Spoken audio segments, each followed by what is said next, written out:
E aí, meus queridos, tudo tranquilo? Estão cumprindo rigorosamente o que determina a OMS, ou seja, isolamento social? Isso é muito importante. Uma outra coisa importante é que vocês continuem acessando ao portal e efetuando as tarefinhas que nós postamos lá, tá? Porque nós nos preocupamos com vocês, com a educação de vocês. E com essa ideia, eu resolvi fazer algumas pequenas videoaulas com o objetivo de ajudá-los, né? Para vocês tirarem algumas dúvidas, para fazerem a tarefinha. E vocês também me procurem, tá? Nós temos esse canal para a gente poder trocar essas informações. Então eu trouxe para nós um conteúdo que chama-se islamismo. Nós já vimos ele em sala de aula e vocês vão se recordar, obviamente. Eu não tenho como falar de islamismo sem falar da sua origem.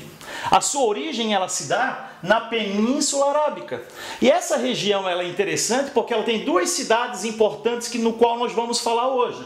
Primeiro é Meca. Meca era uma região com passagens de caravana, portanto um local de comércio.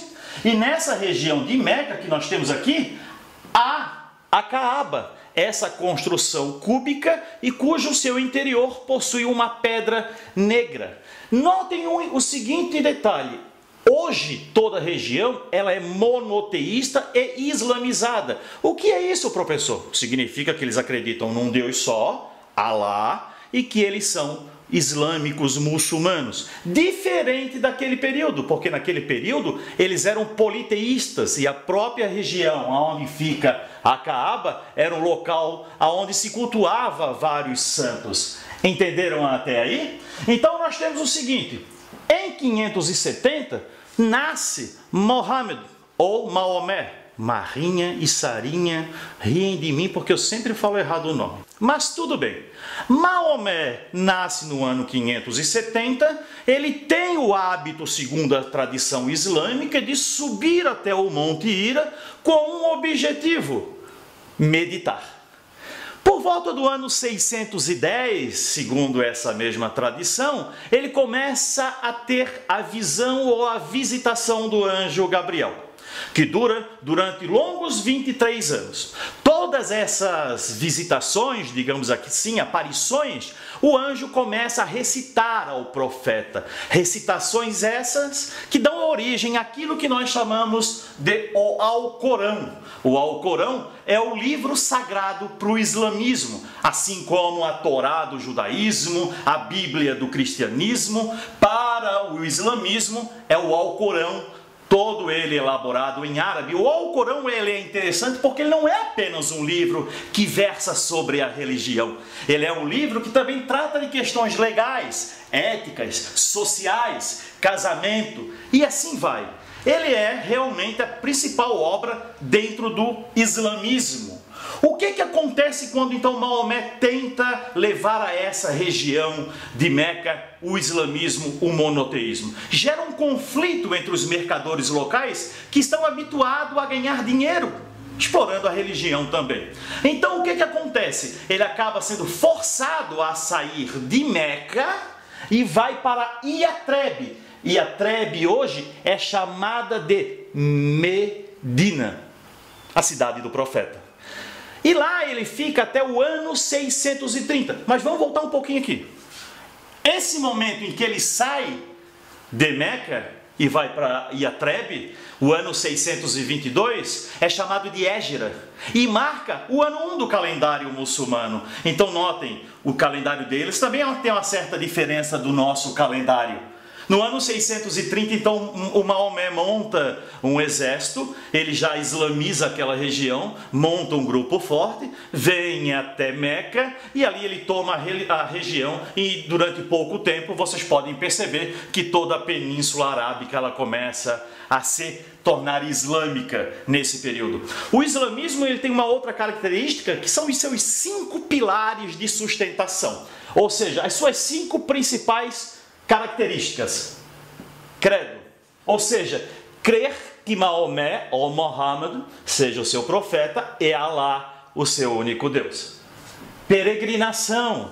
Todo muçulmano que tiver condições financeiras e de saúde deverá ir ao menos uma vez na vida a Meca.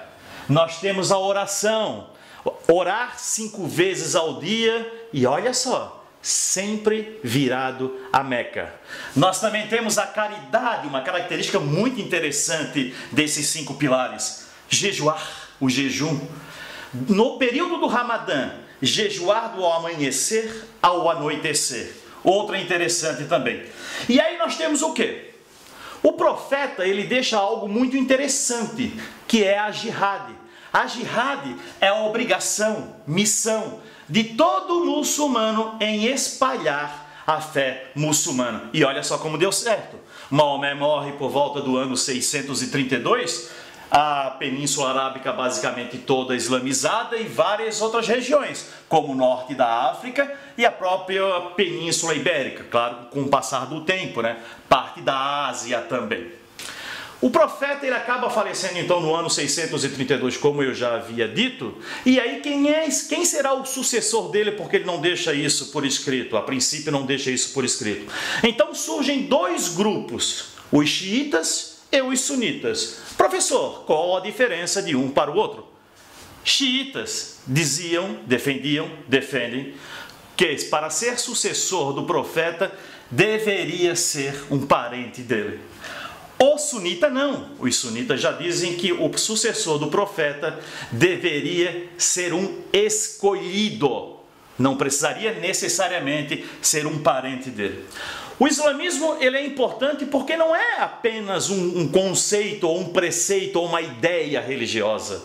O islamismo ele vai além disso. Ele possui características na arte, na ciência, ele possui características da matemática, na filosofia, a arte deles riquíssimas em azulejo, vidro, cerâmica, metal, uma arte diversificadíssima.